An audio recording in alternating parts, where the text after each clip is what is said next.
Hi guys, this is how you can pay your premium monthly payment or premium payment sa Sun Life. So, kung may online banking ka, ang gagawin mo lang is pumunta ka dun, mag-login ka sa account mo. Tapos, i-enroll mo muna yung account na babayaran mo. So, punta ka dito sa more. Tapos, hanapin mo po yung enrollment services. So, enroll mo muna. Tapos, makikita mo din enroll own account, enroll under person's account. So, dito ka sa enroll company biller. So, pindutin mo yan siya. Tapos, hanapin mo yung Sun Life Canada. So, medyo naglo-loading lang siya.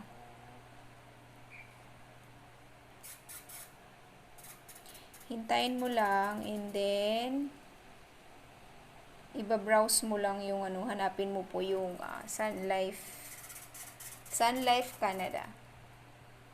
So, dito, yan, sobrang dami yan. So, hanapin mo dito yung Sun Life. So, Sun Life Canada.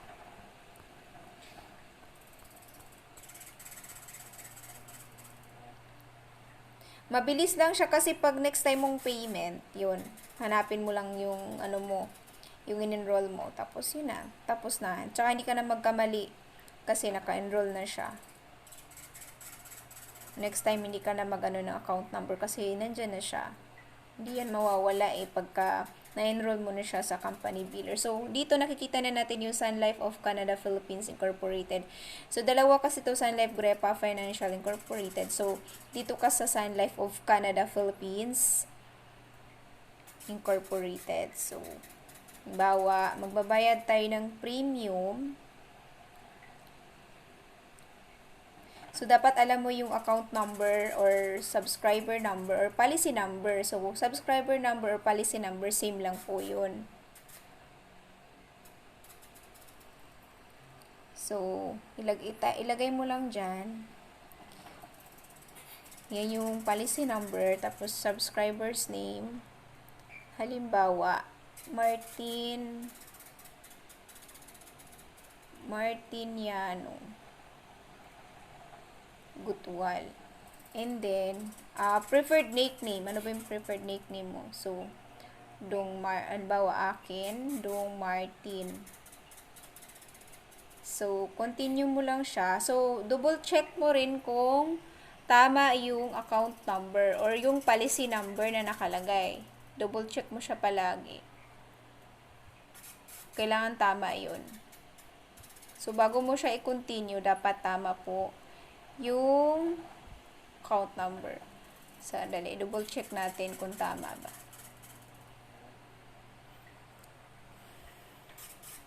So, ayun, tama naman siya. So, i-continue mo lang. Tapos, continue ulit.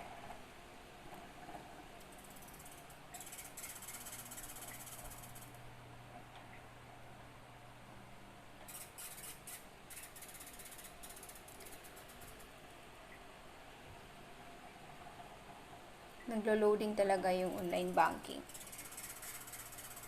Hintayin mo lang siya.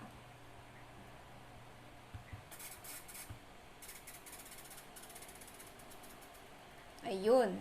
So, na-enroll na natin. So, thank you for using video mobile banking. And then, ayan. So, tama naman siya. So, punta ka na ngayon sa pay bills. Tapos, hanapin mo yung in-enroll mo kanina. Ayun. So, makikita mo dyan.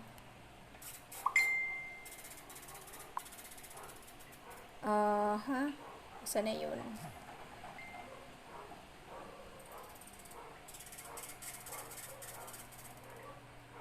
Ito, Dong Martin. So, magkano ba yung babayaran niya is 2,100 remarks.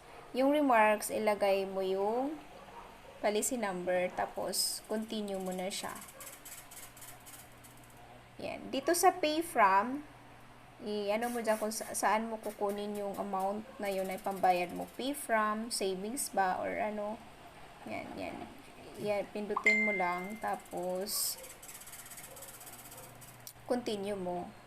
So, ganyan lang kadali guys kung paano magbayad ng Sun Life Premiums via bills payment sa BDO or online banking.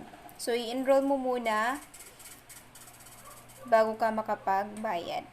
So, tapos pagka next mo ng payment, di mo na siya i-enroll. Kasi, diretso ka na sa pay bills. Tapos, yun, hanapin mo na lang yung in-enroll mo. Yung, halimbawa, ito, Sun Life of Canada Philippines, yung policy number, tapos, yung makikita mo na yan dyan. So, ganyan lang guys, ganyan lang kadali paano magbayad ng ating Sun Life Premiums. So, don't forget to subscribe my YouTube channel for the more tutorials on my channel.